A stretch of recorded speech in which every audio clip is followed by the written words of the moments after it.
Hi everyone, in this video I'm going to talk about renter's insurance and why I think you should get it. Coming up.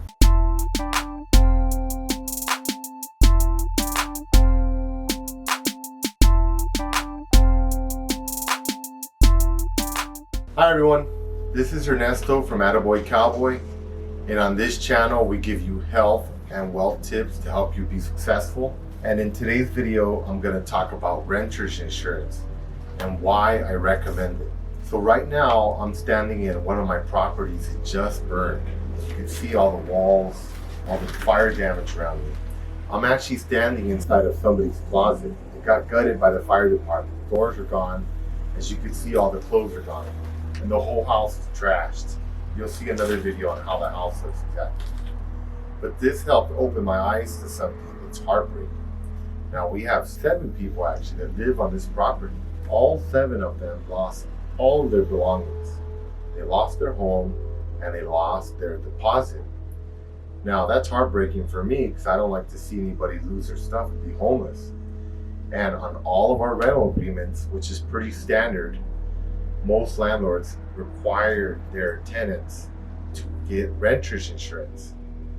Unfortunately, on some of my tenants, I don't always check on a regular basis. So I don't recheck and check, or sometimes people will even give me false paperwork on whether or not they have renter's insurance. So there's a benefit for landlords and there's a benefit for renters. In this particular case, the folks lost everything and they're struggling to find a place to live. They don't have any clothes, they don't have any of their stuff. Some of them have video equipment, they have their actors. I know there's one here that's a really up and coming actress and she just made a big movie and all of her stuff is destroyed, all her costumes, everything.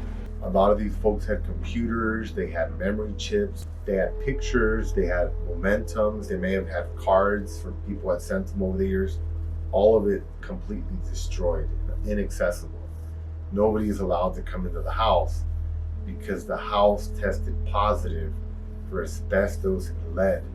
So even the rooms that were not damaged are going to be gutted and everything has to be properly disposed of.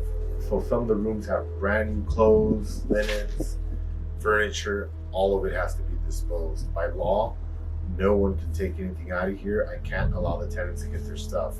So the abatement company is going to come and round up all that stuff, and it has a special dump it has to drop it into. It can't even drop it into the regular trash pile where regular trash goes, because this stuff is considered toxic.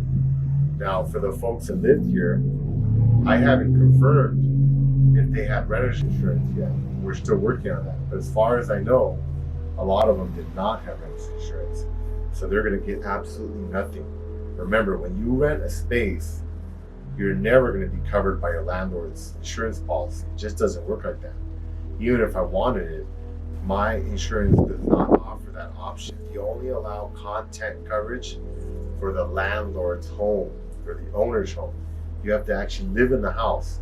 So if I do not live in the house, it does not insure their contents. Now, you may be able to find some type of policy like that, but really, if you think about it, why would the landlord want to insure your belongings if you're supposed to buy insurance? It doesn't make sense, right? Now, on a landlord side, it's a big mistake for you not to require your tenants to get renter's insurance and to verify it. I'll tell you why. This particular home, the coverage is only about $500,000. The damages are about $700,000. So there's a gap about $200,000 that is not covered. So that's going to be a loss for me. The tenants, I can go after them. They don't have any money. They basically just lost everything. And if they're renting, it's likely they don't have very many assets to begin with. So that would be futile to go after them. The insurance company is also going to probably go after your tenants if they cause the fire. The fire department has an arson department. They investigate, they found out who did it, and the tenants were honest. They admitted, hey, I left the candle going and it started the whole fire and burned the house down. So the tenants are responsible, whether they had admitted it or not. The arson department is pretty good at figuring that stuff out, and they would figure that out. Also, the insurance company hires a private arson investigator. They come out and they triple verify who did the fire. So the tenants are not going to get reimbursed, and the insurance is probably going to go after them and ask them to pay some of the damage. As I talked to the insurance adjuster, she told me, hey, listen, we have billions and billions of dollars in claims a year, so why not go after some people? Maybe get $1 billion. It's still $1 billion. It's a lot of money. So definitely, insurance companies are trying to recover their funds. They're going to go after whoever they can. If there's an electronic that malfunctioned in your home, they're going to go after them also. If you have an Apple charger that went bad, they're going to go after Apple. If you have something from Home Depot that went bad, they're going to go after Home Depot. Whoever has the deepest pockets is probably going to get sued by the insurance company. I won't have anything to do with that, but I'm trying to get my house fixed. Now, as a landlord, had I had confirmed that the tenants had renter's insurance, most of them cover about $100,000 of liability insurance for the property. So I would have had 500 plus 7 tenants at 100,000 each.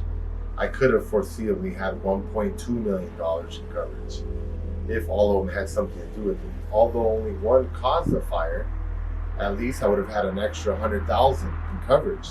Renter's insurance is one of the most affordable insurances you can buy. I have no idea why it's so inexpensive, but for the amount of coverage you get and what you pay, it's a no-brainer. It's really, really good for tenants and for landlords. So I looked into some policies online, and I basically saw a range of $5 to $20 a month. And there's a new company called lemonade.com. Again, that's lemonade.com, like the stuff you drink. And they charge $5 a month. That's a killer deal. And it has all this coverage for all sorts of different things. If someone gets hurt, for the tenant's property, etc., etc., etc. So it gives the tenant some protections, and it also gives me protections. And let's say they have a party and someone slips and falls and whatever, they want to sue the owner of the building. Well, that would go towards the tenant's renter's insurance. They have $100,000 in liability insurance. So their insurance could soak up that claim, and it wouldn't go against my insurance. Because remember, you don't want to file claims. It's going to make your insurance go up. And if you file too many, the insurance company will actually drop you from your policies, which is not something you want. So require all your tenants to get renter's insurance, so that way you can help mitigate your risk, and it helps give you more coverage. And for the people that are staying here, had they had renter's insurance, their insurance would be paying for them to live in hotels or rent them a new apartment and buy them all their stuff brand new and give them everything they need for $5 a month.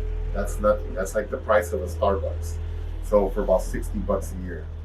So if you're a landlord or if you're a renter, either one, you should get renter's insurance. It definitely benefits both. Thank you for listening. If you have any questions, please comment below, and I'm happy to answer your questions.